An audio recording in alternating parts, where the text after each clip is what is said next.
ഞാൻ ഇപ്പോൾ കുറേ നാളുകളായി എൻ്റെ മരണപ്പെട്ടുപോയ മാതാപിതാക്കളെയും മറ്റു മുൻഗാമികളെയും സ്വപ്നം കാണുന്നു. ഒരുപക്ഷെ വാർദ്ധക്യത്തിലേക്ക് എത്തിയ എന്നെ അവരുടെ കൂട്ടത്തിലേക്ക് ക്ഷണിക്കാനാണോ എന്ന് ഞാൻ ആശങ്കപ്പെടുന്നു എന്നുണ്ട്. അങ്ങനെയാണ്. അതായത് ആത്മാവിന് നമ്മൾ റൂഹ് എന്ന് പറയും, ജീവന ഹയാത്ത് എന്ന് പറയും. ഹയാത്ത് നിലനിൽക്കുകയും റൂഹ് താഴെ ഇറങ്ങുകയും അത് ഇലാഹിയായ സാമീപ്യത്തിലേക്ക് സഞ്ചരിക്കുകയും ചെയ്യും. ഈ സഞ്ചാര രീതിയിൽ ആത്മാവ് കണ്ടുമുട്ടുന്ന വിഷയങ്ങളുടെ ഇമേജിനേഷനാണ് യഥാർത്ഥത്തിൽ സ്വപ്നം എന്ന് പറയുന്നത്. സ്വപ്നം എന്നുള്ളത്, സ്വപ്നം കാണുക എന്നുള്ളത് വലിയ സന്തോഷമാണ്. നമ്മളിപ്പോൾ രാത്രി ഉറങ്ങാൻ പോകുന്നതിന് മുമ്പ് ഏറ്റവും പ്രിയപ്പെട്ടവരോട് നമ്മൾ ആശംസിക്കുന്നത് പോലും സ്വീറ്റ് ഡ്രീംസ് എന്നൊക്കെ, അതിൽ സ്വപ്നങ്ങൾ എന്നൊക്കെ പറയും. അപ്പോൾ സ്വപ്നം കണ്ട് ഉറങ്ങുക എന്നുള്ളതും വലിയ ഗുണകരമായ കാര്യമാണ്. നല്ല ശാന്തമായ ഉറക്കം, അതോടൊപ്പം 10 പൈസ ചിലവില്ലാതെ ലോകത്തിൻ്റെ ഏത് മുക്കിലും ചന്ദ്രനിലും എവിടെയും പോകാൻ കഴിയുന്ന മനോഹരമായൊരു സൗഭാഗ്യം, നല്ലൊരു അനുഗ്രഹമാണ് സ്വപ്നം. പക്ഷേ ഈ സ്വപ്നത്തിൽ പെട്ടുഴലുന്ന ആളുകളും ഒരുപാടുണ്ട് എന്നറിയുമ്പോൾ ആ സ്വപ്നത്തെ നമ്മൾ പലപ്പോഴും ചില എപ്പിസോഡുകളിലൊക്കെ പറയുന്നത് പോലെ ഗുണവും ദോഷവുമുണ്ട് ഏതൊരു വശത്തിനും. അപ്പോൾ നമുക്ക് വന്നിരിക്കുന്ന ചില നിർദ്ദേശങ്ങളും അഭിപ്രായങ്ങളും സ്വപ്നം എന്ന വിഷയം എടുക്കണം, ഞങ്ങൾ ഉറങ്ങിയിട്ട് ദിവസങ്ങളായി എന്നെല്ലാം പറയുന്നതാണ്. ഉറങ്ങാതെ എങ്ങനെ സ്വപ്നം കാണുമെന്ന് ചിന്തിക്കുന്നത് വലിയൊരു അത്ഭുതമാണ്. ഉറക്കത്തിലാണ് സ്വപ്നം കാണാറ്, പക്ഷേ സ്വപ്നത്തെ ഭയപ്പെട്ടിട്ട് ഉറങ്ങാതിരിക്കുന്ന ആളുകൾ പോലുമുണ്ട്. അപ്പോൾ ആ ഒരു വിഷയത്തിലേക്ക് വരുമ്പോൾ നമുക്ക് ഈ സ്വപ്നം എന്നുള്ളത് സത്യത്തിൽ എങ്ങനെയാണ്? മനസ്സിൻ്റെ ഒരു സ്വതന്ത്ര സഞ്ചാരമാണോ സ്വപ്നം? ബിസ്മില്ലാഹിർ റഹ്മാനിർ റഹീം. മുഹമ്മദ് നബി സല്ലല്ലാഹു അലൈഹി വസല്ലമ തങ്ങൾ സ്വപ്നത്തെക്കുറിച്ച് പറഞ്ഞ ഒരു വാക്കിൽ അത് മുബശ്ശിറാത്തുകളാണ് എന്ന് പറഞ്ഞിട്ടുണ്ട്. അതായത് മുബശ്ശിറാത്തുകൾ, അതായത് വഹി അമ്പിയാക്കളോടുകൂടെ അവസാനിക്കും, എല്ലാ വഹികളും അവസാനിക്കും. നബി സല്ലല്ലാഹു അലൈഹി വസല്ലമ തങ്ങൾക്ക് 40 വയസ്സിൽ നുബുവത്ത് കിട്ടുന്നതിൻ്റെ മുമ്പ് അള്ളാഹുവിങ്കിൽ നിന്ന് നൽകപ്പെട്ടിരുന്നത് സ്വപ്നം മുഖേനയുള്ള സന്ദേശങ്ങളായിരുന്നു.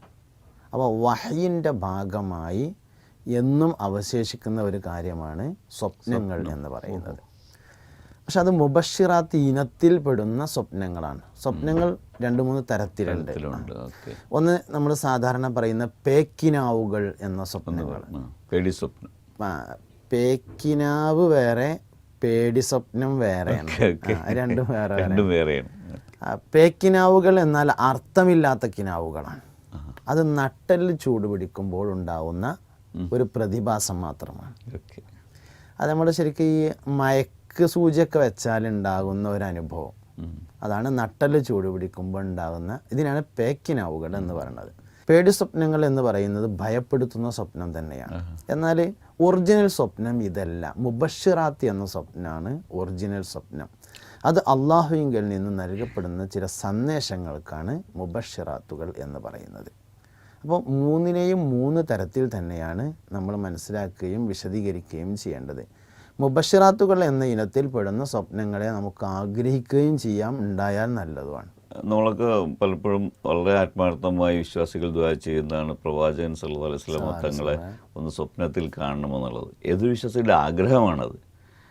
അതേപോലെ ആഗ്രഹിക്കുന്ന മനോഹരമായ സ്വപ്നം കാണുക എന്നുള്ളത് മുബശ്ശിറാത്തിൽപ്പെട്ടതാണ്. തീർച്ചയായും മുബശ്ശിറാത്തിൽപ്പെട്ടതാണ്. പിന്നെ പറഞ്ഞു കൊടുത്തൊരു കാര്യമുള്ളത്, മുഹമ്മദ് നബി സല്ലല്ലാഹു അലൈഹി വസല്ലമ തങ്ങളെ നമ്മൾ ആത്മീയമായാണ് സംസാരിക്കുന്നത്. മുഹമ്മദ് നബി സല്ലല്ലാഹു അലൈഹി വസല്ലമ തങ്ങളെ സ്വപ്നത്തിൽ കാണാൻ ആഗ്രഹിച്ചാൽ പോരാ, ഒറിജിനൽ നേർക്ക് നേരെ കാണാൻ തന്നെ ആഗ്രഹിക്കണം എന്നുള്ളതാണ്. അത് ഷാ വലിയുല്ലാഹി ദഹ്ലവിയുടെ ഒരു പുസ്തകം, മദീനയിലെ അനുഭവങ്ങൾ എന്ന് പറയുന്ന പുസ്തകത്തിൽ അദ്ദേഹം പറയുന്നുണ്ട്, നബി സല്ലല്ലാഹു അലൈഹി വസല്ലമ തങ്ങളെ സ്വപ്നത്തിൽ കാണാൻ ആഗ്രഹിച്ചാൽ പോരാ, നേർക്ക് നേരെ കാണാൻ തന്നെ ആഗ്രഹിക്കാവുന്നതാണ്. ഒന്നുകൂടി വിശദീകരണം ആവശ്യമുണ്ട്. തീർച്ചയായും. അപ്പോൾ നമ്മൾ സാധാരണ എല്ലാവരും മുഹമ്മദ് നബി സല്ലല്ലാഹു അലൈഹി വസല്ലമ തങ്ങളെ സ്വപ്നത്തിൽ കാണണം, അതിനെന്താ ചെയ്യേണ്ടത്, അതിനേത് സ്വലാത്താന്നാണ്. ഇത് വേണ്ടാന്നല്ല ഞാൻ പറയുന്നത്, പക്ഷെ ആഗ്രഹം ഒന്നുകൂടി മേലേക്ക് പോകണം. സ്വപ്നത്തിലല്ല, നബി തങ്ങളെ നേർക്ക് നേരെ തന്നെ കാണാമെന്നതാണ്. മരണപ്പെട്ട് റൗള ഷരീഫിൽ അടക്കം ചെയ്തിട്ടുണ്ട് നബി തങ്ങൾ, എങ്കിലും മനുഷ്യന് ആത്മീയമായി നബി തങ്ങളെ നേർക്ക് നേരെ തന്നെ കാണാൻ കഴിയുമെന്നാണ് ഷാ വലിയുല്ലാഹി ദഹ്ലവി. അദ്ദേഹം പറയുന്നുണ്ട്, ഞാൻ കണ്ടിട്ടുണ്ട്. മദീന സിയാറത്ത് കഴിഞ്ഞ് സ്വലാത്ത് ചൊല്ലി ഞാനിങ്ങനെ ഇരിക്കുന്ന സമയത്ത് നിലത്ത് തൊടാതെ ഒരു പുതപ്പ് കൊണ്ട് പുതച്ച് ഒരാൾ എൻ്റെ അടുക്കൽ വരികയും ആ പുതപ്പിലേക്ക് എന്നെ ഇങ്ങനെ ചേർത്ത് നിർത്തിയിട്ട്, ഷാ നിങ്ങൾക്ക് എന്നെ കാണാൻ ആഗ്രഹമുണ്ടാകുന്ന ഏത് സമയത്തും നിങ്ങൾ ഇപ്പോൾ ചൊല്ലിയ ഈ സ്വലാത്ത് ചൊല്ലിക്കോളൂ എന്ന് പറയുകയും ചെയ്തിട്ടുണ്ട് എന്ന് മദീനയിലെ അനുഭവങ്ങളിൽ അദ്ദേഹം പറയുന്നുണ്ട്. അപ്പോൾ സലാംക്ക ചോദിച്ചതുകൊണ്ട് ഞാൻ ഒന്നുകൂടി മേലേക്ക് പറയാണ്, സ്വപ്നം എന്നുള്ളതിന് പകരം ഒറിജിനൽ എന്ന് തന്നെ ആഗ്രഹിക്കാവുന്നതാണ് മുഹമ്മദ് നബി സല്ലല്ലാഹു അലൈഹി വസല്ലം തങ്ങളെക്കുറിച്ചുള്ള കാഴ്ച എന്ന് പറയുന്നത്. അത് നമ്മുടെ സാധാരണ ചിന്തകൾക്കും അപ്പുറത്തേക്കാണ്. ഈ വിഷയത്തിൽ ഒതുക്കി നിർത്താവുന്നതല്ല. തീർച്ചയായും അതുകൊണ്ട് തന്നെ ആ വലിയ ആത്മീയതയിലേക്ക്, ആ രീതിയിലേക്ക് നമ്മുടെ മനസ്സ് ഉയരേണ്ടിയിരിക്കുന്നു. തീർച്ചയായും ഉയരേണ്ടിയിരിക്കുന്നു. ഇൻഷാ അല്ലാഹ് നമ്മുടെ ഈ വിഷയത്തിലേക്ക് തിരിച്ചു വന്നാൽ 80 വയസ്സുള്ള ഒരു ഉമ്മ നമുക്ക് എഴുതിയ കത്ത് ഉണ്ട്.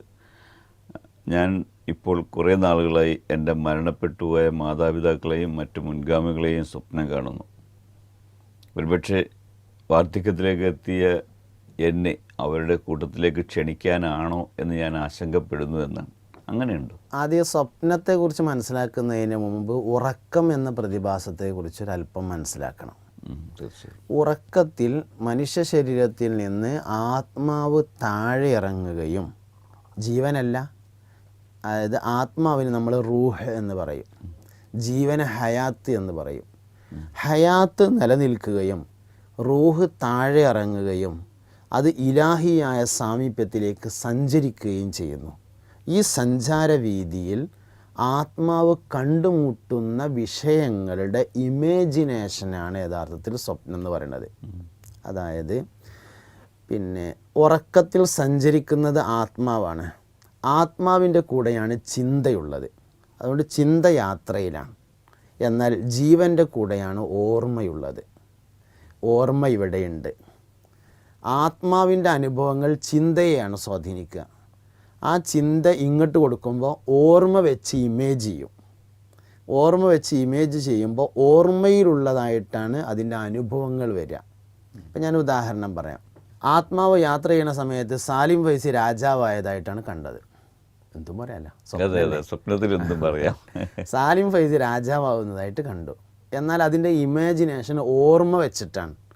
ഓർമ്മ വെച്ച് അതിനെ ഇമേജ് ചെയ്യുമ്പോൾ ഇയാളുടെ ഓർമ്മയിലുള്ള ഏതെങ്കിലും ഒരു രാജാവായിരിക്കും അത്, അല്ലെങ്കിൽ രാജാവിൻ്റെ സിംഹാസനമായിരിക്കാം, അല്ലെങ്കിൽ രാജകൊട്ടാരമായിരിക്കാം. ഓർമ്മയിലുള്ള ഏതെങ്കിലും ഒരു രാജകൊട്ടാരത്തിൽ, ടിപ്പുവിൻ്റെ പഴയ ഒരു കൊട്ടാരത്തിൽ സാലിം ഫൈസി നിൽക്കുന്നതായിട്ടാണ് കാണുന്നത്. ഇമേജ് ഓർമ്മയുമായാണ് ബന്ധം, അനുഭവം ചിന്തയുമായിട്ടാണ് ബന്ധം. അപ്പോൾ ഉറക്കത്തിലുള്ള ആത്മാവിൻ്റെ സഞ്ചാരത്തിനിടയിൽ കണ്ടുമുട്ടുന്ന ആളുകളെ ഓർമ്മ വെച്ച് ഇമേജ് ചെയ്യുന്നതാണ് യഥാർത്ഥത്തിൽ നടന്നുകൊണ്ടിരിക്കുന്നത് എന്നർത്ഥം. അപ്പോൾ ഈ യാത്രയിൽ പല ആത്മാക്കളെയും കാണും. ആ ആത്മാവിനെ കണ്ടു എന്നുള്ള ഇൻഫർമേഷൻ അങ്ങോട്ട് കൊടുത്താൽ ഇവിടെയുള്ള ഓർമ്മ ആൾ ഖബറിലുള്ളതാണ്. അപ്പോൾ ഈ ഓർമ്മ വെച്ചിട്ട് അതാണ് ഇമേജ് ചെയ്തെന്നേ ഉള്ളൂ, അല്ലാതെ പോകാൻ സമയമായിട്ടൊന്നുമല്ല എന്ന് മനസ്സിലാക്കുക. എന്തായാലും ഈ ഉമ്മക്ക് ഒരുപാട് ആയുസ് നീട്ടി കൊടുക്കട്ടെ. പാമ്പ്, മറ്റ് ക്ഷുദ്രജീവികളെ ഞാൻ സ്വപ്നം കാണുന്നു. അങ്ങനത്തെ ജീവികളെയൊക്കെ സ്വപ്നം കാണുന്നത് നല്ലതല്ല എന്നൊരു ചിന്ത പൊതുവെ സമൂഹത്തിലുണ്ട്. അത്തരം ആളുകളും നമുക്ക് മെസ്സേജ് അയച്ചിട്ടുണ്ട്. സാറുമായി ഇത് ചർച്ച ചെയ്യണം. ഈ സ്വപ്നം എന്ന് പറയുന്ന വിഷയം നമ്മൾ ഒരു എപ്പിസോഡിൽ ചർച്ച ചെയ്ത് തീർക്കാവുന്ന ഒരു സംഗതിയല്ല. അതൊരു വലിയ ഏരിയയാണ്. സ്വപ്നത്തെ ആദ്യമായി മോഡേൺ സയൻസിൽ വ്യാഖ്യാനിച്ച ഒരാൾ ഫ്രോയിഡാണ്. ഫ്രോയിഡിൻ്റെ ഈ വിഷയവുമായി ബന്ധപ്പെട്ട് മാത്രമുള്ള പുസ്തകങ്ങൾ നിലവിലുണ്ട്. ഫ്രോയിഡിൻ്റെ ചിന്താധാരകൾ പരിശോധിക്കുമ്പോൾ അതിന് ഒരു ചെറിയ ജൂത ടച്ച്, ആക്ഷേപിക്കാൻ വേണ്ടി ഞാൻ പറയുന്നതല്ല, ഒരു ജൂത ടച്ച്, ജൂത ഫിലോസഫിയുമായി അതിനൊരു ടച്ചിനെ കാണാൻ പറ്റും. ജൂത ഫിലോസഫിയുമായിട്ടുള്ള ടച്ചും ഇസ്ലാമിക ഫിലോസഫിയുമായുള്ള ടച്ചും രണ്ടാണ്. പാമ്പിനെ സ്വപ്നം കണ്ടാൽ ശത്രു ഉണ്ട് എന്നതിൻ്റെ മേൽ അറിയിക്കുന്നു. എന്ത് എല്ലാവർക്കും അറിയുന്ന ഒരു സാധനമാണ്. പക്ഷേ എവിടെയാണ് ശത്രു, ആരാണ് ശത്രു എന്നതാണ് പ്രധാനപ്പെട്ട പ്രശ്നം. എല്ലാവരും മനസ്സിലാക്കി വെച്ചത് തന്നോട് ആർക്കോ ശത്രുതയുണ്ട് എന്നറിയിക്കാനാണ് താൻ പാമ്പിനെ കണ്ടത് എന്നാണ്. പക്ഷേ അത് ഇസ്ലാമിക് ഫിലോസഫിയിലേക്ക് ചേർത്ത് വെക്കുമ്പോൾ നിനക്ക് ആരോടോ ശത്രുതയുണ്ട് എന്ന് നിന്നെ അറിയിക്കാനാണ് യഥാർത്ഥത്തിൽ പാമ്പിനെ കണ്ടിട്ടുള്ളത്. സംഗതി പാമ്പ് ശത്രുവാണ്. ഞാനൊരു സ്വപ്നം കണ്ടാൽ, ഞാനൊരു പാമ്പിനെ കണ്ടാൽ എനിക്ക് അതെ, എപ്പോഴും കുറ്റം മറ്റുള്ളവർക്ക് ഇട്ടുകൊടുക്കാനാണ്. ഞാൻ ശുദ്ധൻ, മറ്റവൻ പാപി. അതുകൊണ്ട് നേരെ തിരിച്ചാണ് ഇസ്ലാമിക ഫിലോസഫി. എല്ലാവരും നല്ല മനുഷ്യന്മാരാണ്, ഇയാണ് ഏറ്റവും മോശക്കാരെന്നുള്ളതാണ്. അതുകൊണ്ട് പാമ്പ് ശത്രു തന്നെയാണ്, അതിൽ തർക്കമൊന്നുമില്ല. പക്ഷേ ഈ ശത്രുത നമ്മുടെ ഉള്ളിലാണുള്ളത്, വേറൊരാളുടെ ഉള്ളിലല്ല. ഇത് നല്ല സ്വപ്നമാകുമ്പോൾ മുബഷിറാത്ത് എന്ന് പറയുന്നത് വേറൊരാൾക്ക് നൽകുന്ന ഇൻഫർമേഷൻ അല്ല, നമുക്ക് നൽകുന്ന ഇൻഫർമേഷനാണ്. നിന്നിൽ ഉള്ള പോരായ്മ ഇന്നതാണ്, അത് തിരുത്തണമെന്ന് നിന്നെ അറിയിക്കാൻ വേണ്ടിയാണ് യഥാർത്ഥത്തിൽ അതുള്ളത്. അപ്പോൾ ഒരാൾ പാമ്പിനെ സ്വപ്നം കണ്ടാൽ ഇന്നലെ ആരോടാ തിരക്ക് കൂടിയത് എന്ന് ആലോചിക്കണം. അത് ഇന്ന ആളോടാണ്, അത് ശരിയല്ല എന്ന് മനസ്സിലായി. നാളെ കാണുമ്പോൾ അസ്സലാമു അലൈക്കും, ഒന്നും വിചാരിക്കണ്ട കേട്ടോ, ഞാനൊന്നും ഉണ്ടായിട്ട് പറഞ്ഞതല്ല എന്ന് പറയാൻ തയ്യാറുണ്ടോ? പിറ്റേ ദിവസം കാണൂല.